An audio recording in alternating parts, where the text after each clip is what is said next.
Hi, vacation rental owner or manager. I'm Kara, and in today's episode, I'm sharing a case study of one of my recent designs. This client did not have enough bookings. I'll share what I did for them and the profitable results they're getting.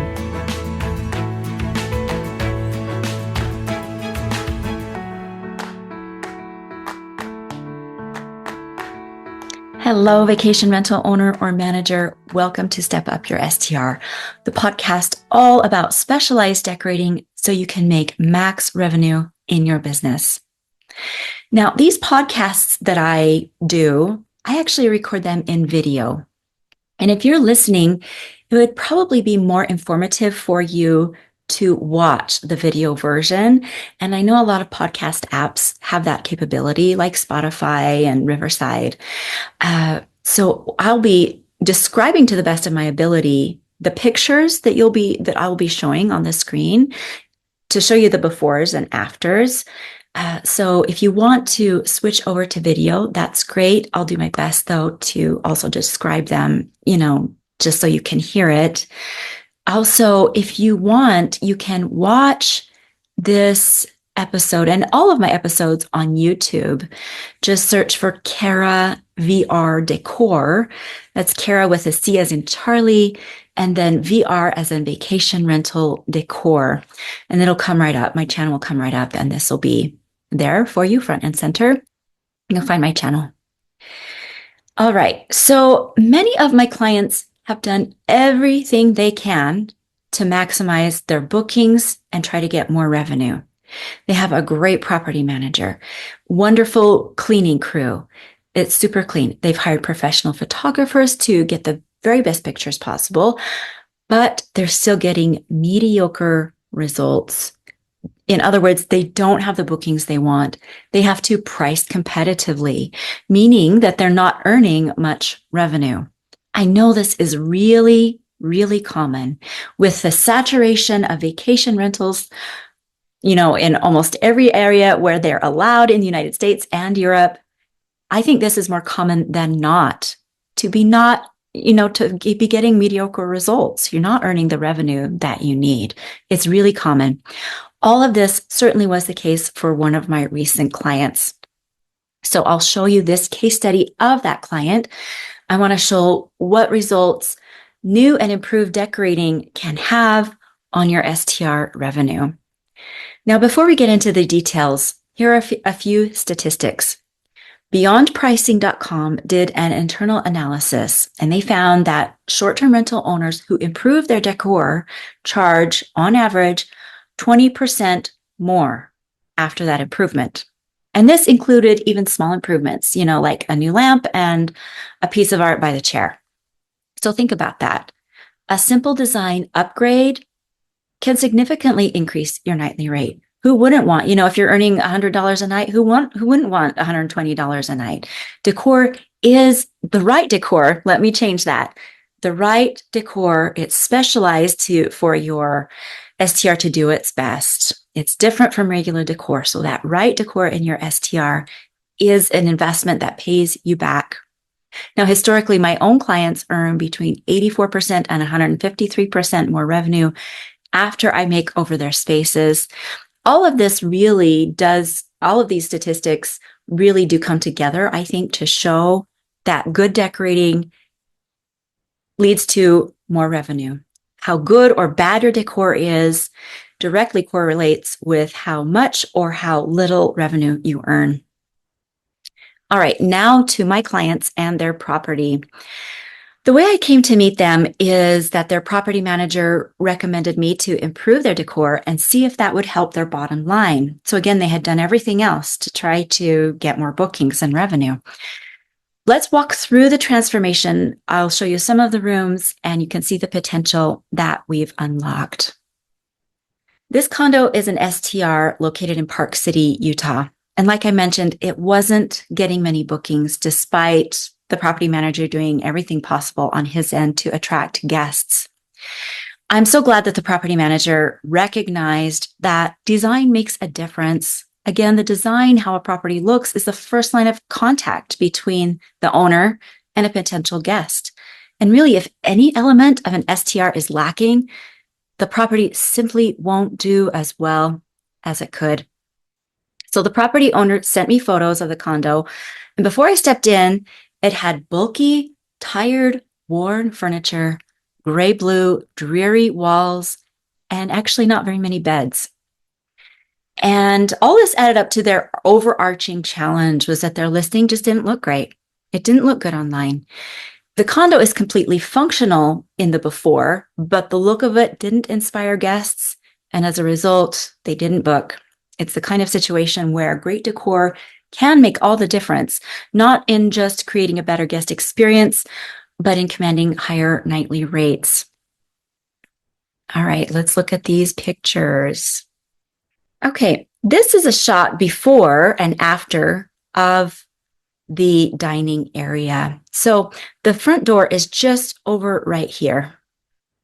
Okay, if you over here on the left, if you look at the before, you can see that there's a lot of orange wood. Now in person, it doesn't look that orange. It's very warm. But when you see it on the screen, you see these gray blue walls against this warm orangey wood, and it makes it even look more orange. So blue and yellow are on opposite sides of the color wheel. And when you put them together, they complement each other. They make the other look even brighter than it really is. So this paint job looks even more dreary online, and the wood looks even more orange online. So it's not a good look. You also have just a ton going on in this picture. You have vertical lines, slanted lines, horizontal lines, all these contrasting colors. In the foreground, where the dining table is, are contrasts of black and white in what has been set on the table.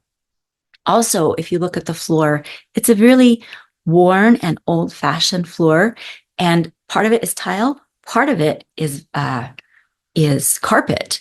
So seeing that line of demarcation, again, that difference and the lack of cohesion just really is jarring to your eye. All of these light bulbs that are on and exposed, they're all this cool blue toned light. So it makes the space look even more dreary and frankly claustrophobic. All right, let's move to the after. The owners very wisely agreed to paint their trim, most of their trim, and also they got new flooring. So this flooring is really beautiful. It's an LVP. I normally am kind of veering away from LVP, anything that isn't real. It is vinyl. In other words, it's plastic.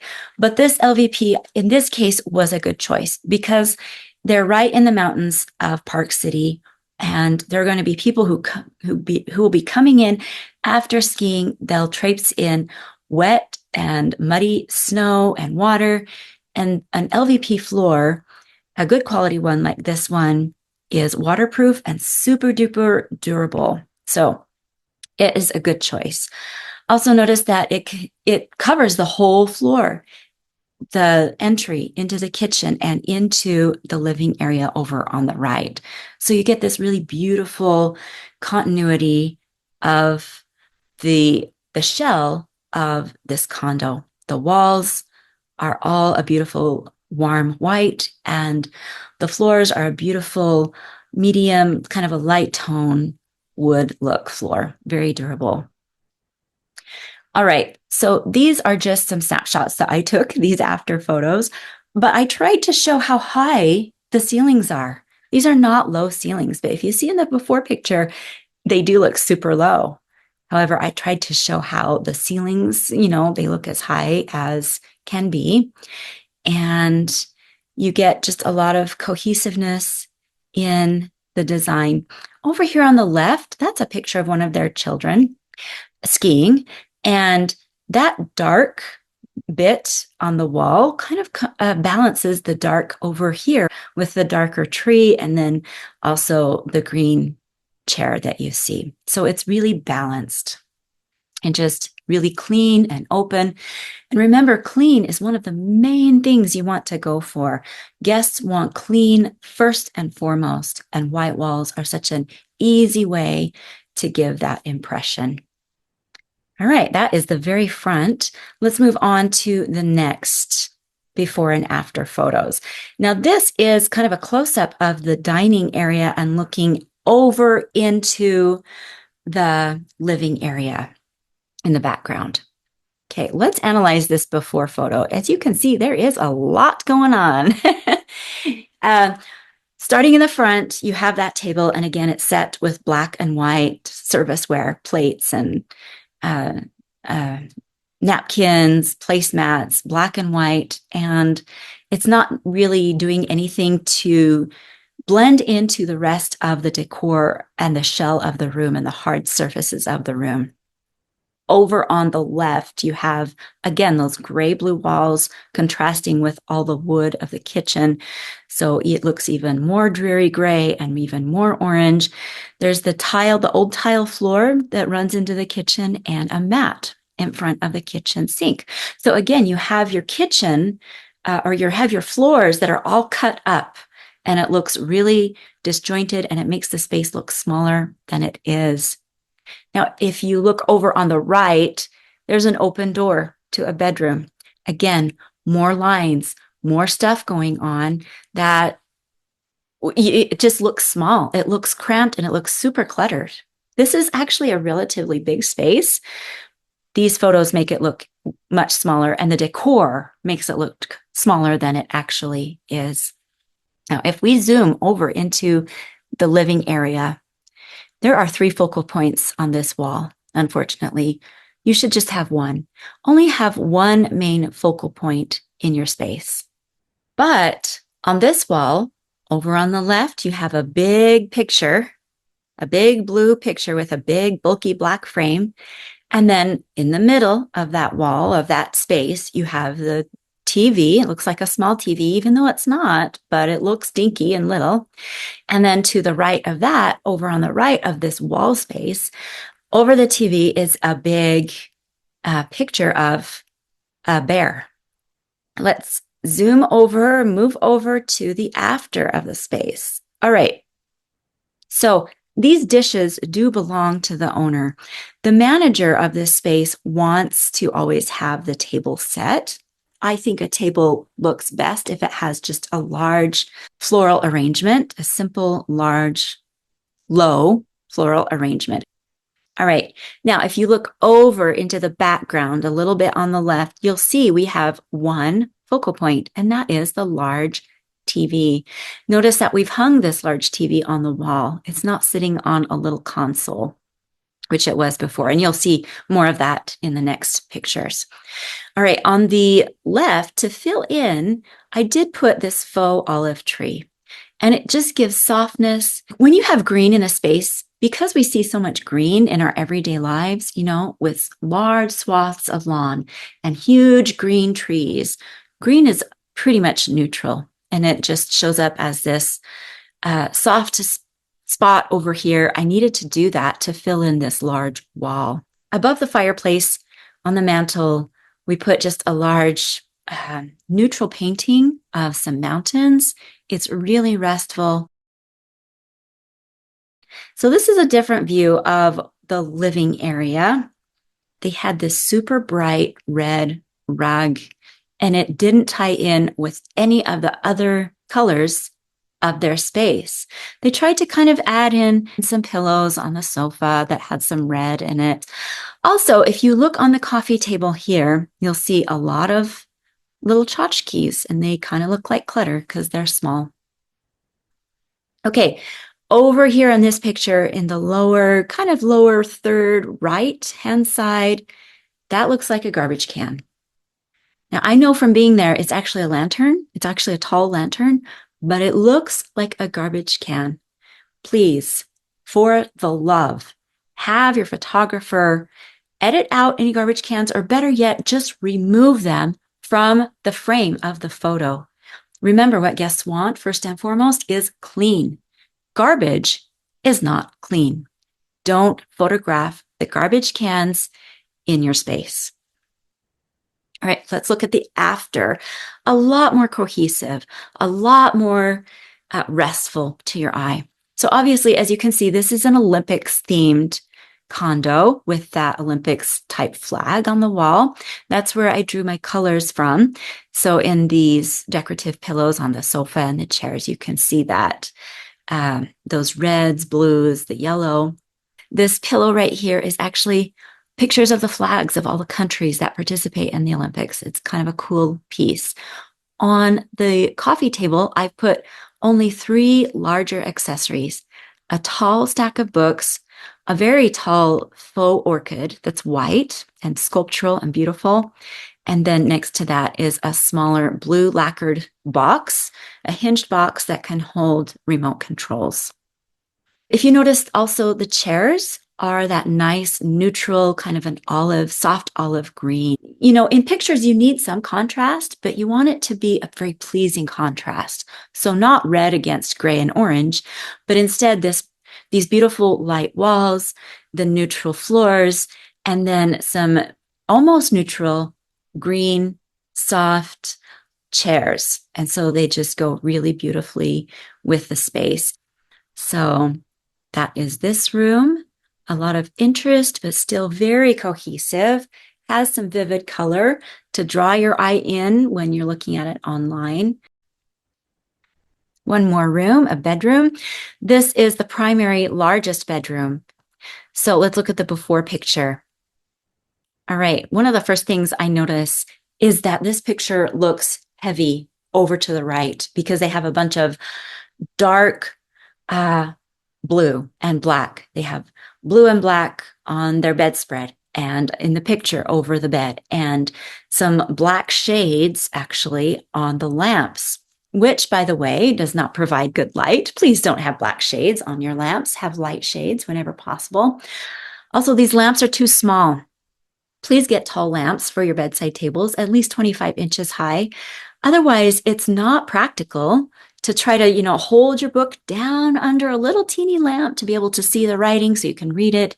Have a nice tall lamp so that it gives a lot of light to whoever is using the space. Also, these little lamps look kind of like clutter, just little things. They don't go in an STR. They don't make it look its best. Here, there are also several focal points. There's that art over the bed.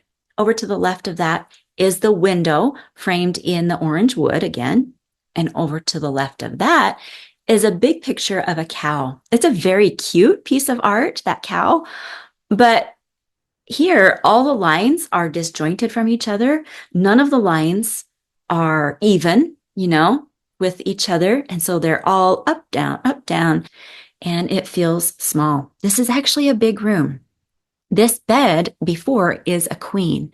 The owners wanted the bed to be a king, and we made it fit because we put it up against the window.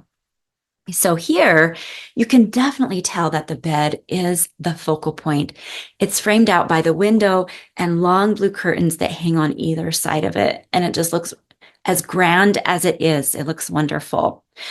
Over on the right is a big piece of art, and that, here's just my little snapshot. So you can't really see it very well, but that is one of their children just in the middle of jumping off some kind of a slope and he's, grabbing down for his skis. He looks like a pro. He looks so cool in this piece of art.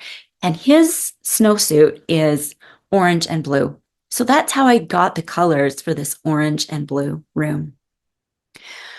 Over here on the right, also, we made a really practical decision.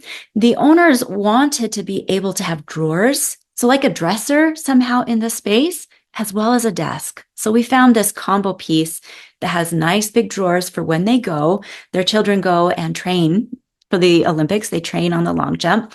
And so the owners have enough space, and any guest staying has plenty of space to not have to live out of their suitcases. They can use these nice big drawers here over on the right. And then for sure, whenever you can put in a study space, a little office space area, do that. And that's what's happening over on the very right. There's quite a bit of black going on in this space, and that gives excellent contrast. You see the black desk drawers combo. The art is framed in black. The frame of the bed is this beautiful high quality black wood. The curtain rod is a nice black, And over here on the left is a black nightstand. Also, because this is Olympic themed, it has a name having to do with a gold medal. So earning a gold medal in the Olympics. I think it's so apropos for this area and for what their family hobbies are. And I've tried to put wherever there's metal, I tried to make it gold. So, the gold lamp here and over on this right side, that lamp is also has gold here. The hardware on the drawers is gold. And then this fun lumbar pillow, decorative pillow on the bed is prominent, and it is also a gold weave. So that ties in the theme. It brightens the space. It shows how big this room is. It's functional, and it looks so open and welcoming and clean. All right. Well, we've completely transformed this property's look and feel. The next step is to see how those changes can impact revenue. A different STR of the same size, same layout, in the same condo development is charging $325 per night. This condo that we made over is charging $456 per night, which is a 40% increase over the other property. But I'll let you know in a future episode more data that I can gather, later in the spring when the ski season is over, more data to better illustrate what the outcome is for this specific STR. Now, if your STR is not performing the way you want, it might not be your location or management or the market. You may have done everything you can to make it great. The listing is optimized, you hired a professional photographer, you have excellent cleaners, and if it still isn't doing well, the problem may well be your decor. Now, as this case study shows, a strategic redesign can turn an underperforming property into a revenue-generating machine. Before, they were charging in the lower 200s. The condo near them charges $325. They are now charging in the high 400s for this condo. All right, well, thank you for joining me today. I'll share a couple other videos and episodes that talk about the nuts and bolts of decorating an STR, because doing it correctly is different from regular decorating. Thanks again, and I look forward to talking next time.